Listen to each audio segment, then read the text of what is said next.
Bonjour et bienvenue dans cette toute nouvelle vidéo Airsoft. Aujourd'hui, vidéo sur ma toute nouvelle, elle est toute fraîche, elle est toute belle, elle est toute magnifique.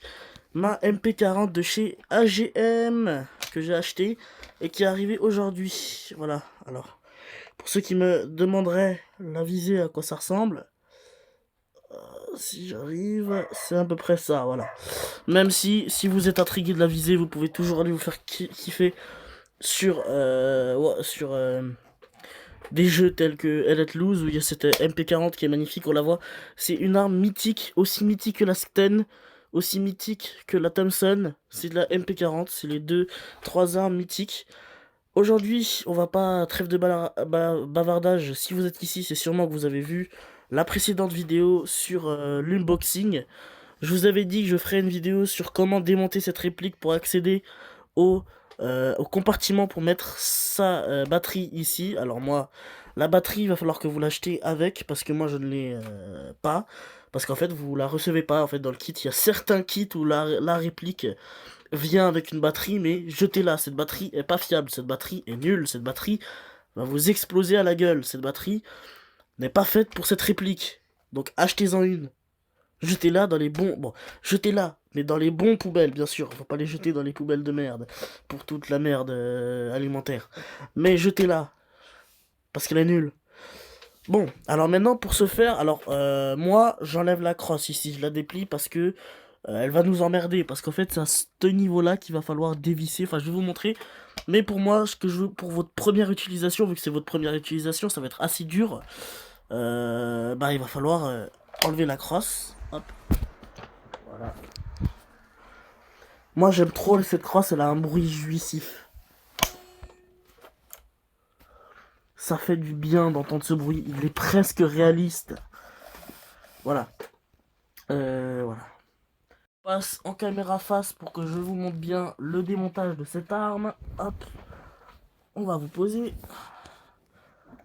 de façon à ce qu'on voit la réplique. Alors j'ai dit arme, je m'excuse à tous les airsofters qui sont en train de s'arracher devant ma vidéo. C'est une réplique, effectivement, ce n'est pas une arme, ça ne tire absolument rien. YouTube, ne vous inquiétez pas, c'est une réplique. Enfin, c'est plus TikTok, j'ai peur, YouTube, ça... Alors là, pour ce faire, votre bouton qui est ici, c'est pas un bouton, c'est... Hop, c'est en fait, c'est une vis qu'il faut tirer vers le haut, et pendant que vous tirez, vous faites un quart de tour vers la droite, il me semble. Alors, attendez, parce que je viens de la voir, donc... Non, c'est vers la gauche.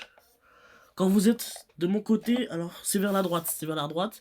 Donc de la caméra, de votre point de vue, c'est vers la droite. Donc mais de mon point de vue, c'est vers la droite. Donc on tourne, voilà. Là, on est bon.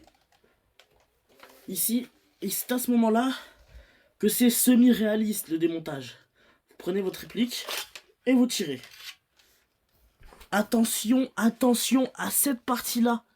J'ai vu des airsoft qui sont cassés à cette partie-là. Alors cette partie-là, c'est le nozzle. C'est ce qui va permettre... Rien, en fait, je sais pas. Écoutez, je ne suis pas professionnel en airsoft, je débute, je ne connais pas ce nozzle. J'ai juste appris qu'il faut faire attention, parce que ça peut se casser très très vite un nozzle. C'est pour ça, c'est un peu la partie... Donc vous vous retrouvez avec ces deux parties. La partie canon, canon externe, interne, et tout ce qui est verrou. Donc verrou qui est monté sur rien, en fait, c'est pas monté sur ressort, c'est juste sur un verrou, quoi. C'est un peu le problème de cette réplique. Mais bien sûr, ce que je dirais, c'est toujours le gros point noir de cette réplique, c'est qu'il y a, à partir d'ici, c'est une plaque en métal. Alors que sur une vraie, on peut tirer. Jusqu'ici, la lâcher, elle va revenir à cet endroit-là.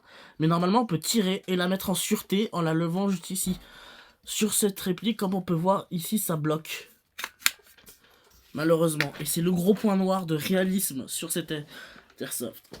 Vous l'avez vu, là où vous allez mettre votre réplique, c'est dans ce petit encadrement. Alors, faut choisir votre batterie, pas votre réplique, je dis des conneries. Alors, faut faire gaffe, c'est un tout petit emplacement. Alors, ça serait bien d'avoir une batterie qui ne sort pas de cet emplacement, sinon... Vous pouvez bien sûr, mais le problème c'est que après il va falloir jouer sur l'emplacement que vous avez là-dedans, Le problème, c'est qu'avec tout petit emplacement, et ben, ça va être galère pour remonter après. Je vais vous montrer, même avec ça, ça va être galère. Hein. Donc vous mettez votre petite batterie. Alors j'en ai une, je vais vous montrer comment on la met. Je sais pas si elle va, je pense pas du tout. Déjà, je crois qu'elle est trop grosse. Voilà, c'est une réplique avec ce bout là. Donc c'est une... Alors ici, c'est une batterie, je dis toujours une réplique. C'est une lipo. Non, c'est une NIM en 8.4 volts. Je ne pense pas que ça passe. Par contre, je pense que ça se branche. Alors pour ceux qui sont vraiment tout débutants, ça se branche de cette façon-là. Ouais, bon, après c'est facile. Mais là, ma batterie, elle est beaucoup trop grosse. Elle est beaucoup trop grosse. Elle rentrera pas. Et même, je doute, si je tire, je pourrais pas tirer avec ça. Jamais, jamais ça tire. Ça va juste me la cramer. C'était sûr. Pas assez puissante, on entend claque, mais ça fait rien. C'était sûr et certain que ça allait pas marcher. C'est pas la bonne puissance qu'il faut. Et puis c'est pas la bonne batterie. C'est une batterie en 300, je sais plus combien. 3000. Là, pour le remontage, rien de plus simple. Vous faites tout de l'inverse. Cette partie-là doit rentrer. Donc cette partie, ce petit bout-là doit rentrer là-dedans. Faites gaffe. Donc on va tout de suite précéder. Notez ici, juste ici, le petit logo devenir aviateur par mes soins, fait par mes soins. Dessiné complètement. Encore une fois, quand vous remontez, faites attention au nozzle. Vous avez des rails qui vont vous guider un peu. Voilà, et là c'est ce que je vous disais, ça dépasse. Quand c'est comme ça, vous rentrez un peu, vous pouvez lâcher votre réplique, même si... Voilà, ça on fait rentrer. Et là, on appuie. Et là, je crois que c'est mal mis.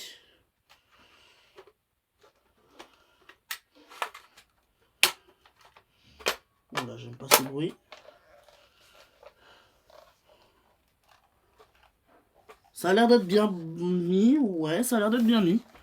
Et après, du coup, on retire ça. On refait ça.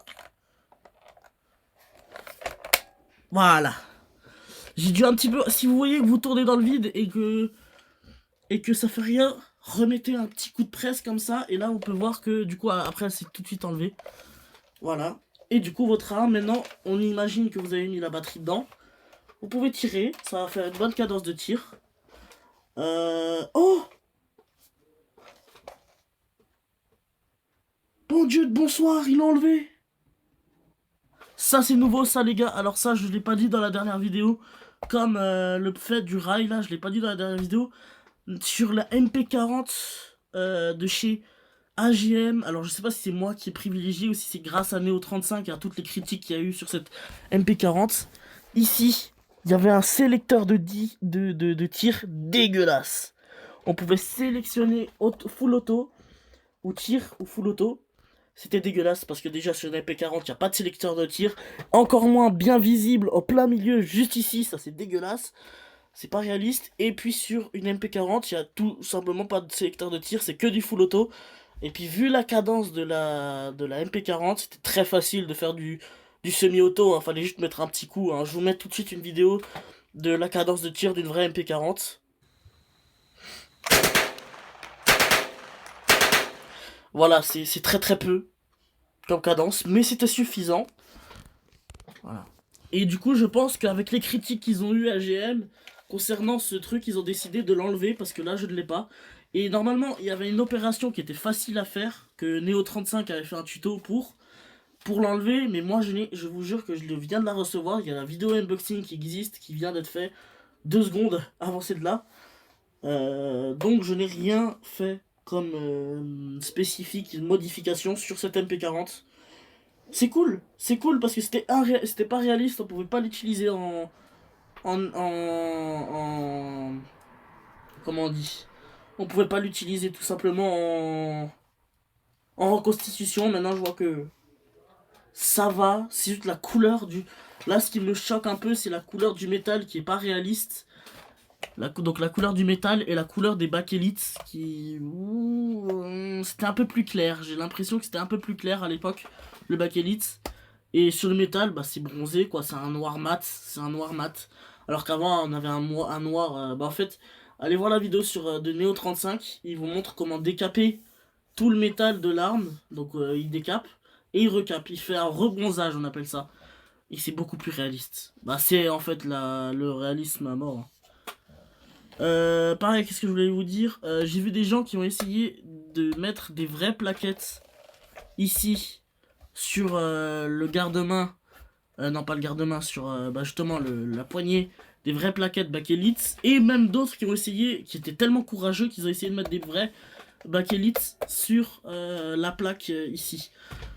N'essayez pas, déjà parce que l'arme, là, pardon, excusez-moi les airsofters, la réplique a un bakélite, comme on peut le voir sur la ligne de moulage ici, qui est faite en deux. Donc en gros, c'est deux plaques qui viennent s'entreposer et ça crée cette bakélite là. Tandis que la vraie, c'est vraiment une bakélite qui met juste comme ça. C'est vraiment tout un bloc de bakélite. Donc c'est pas impossible. Sur les plaquettes ici, vous pouvez, mais faut modifier il va falloir modifier la plaquette originale. Donc c'est déjà, c'est bon, c'est pas une réaliste, mais bon, c'est comment on dit ça? C'est pas les proportions de la vraie. C'est pas les proportions de la vraie. À ce moment-là, ici, ça va être plus gros ou plus petit, je sais plus. Je crois que c'est plus petit. C'est plus petit que celle de chez AGM, donc ça va juste laisser un trou de métal ici qu'on va voir ici ou ici, je sais plus. Et donc voilà, c'est chiant. Mais il y en a qui l'ont quand même fait malgré ça, parce que bon, ce beau bébé, il est magnifique. Abonnez-vous, sinon je vous désingue vos grand-mères les rangs des putes. Voilà. Allez, salut.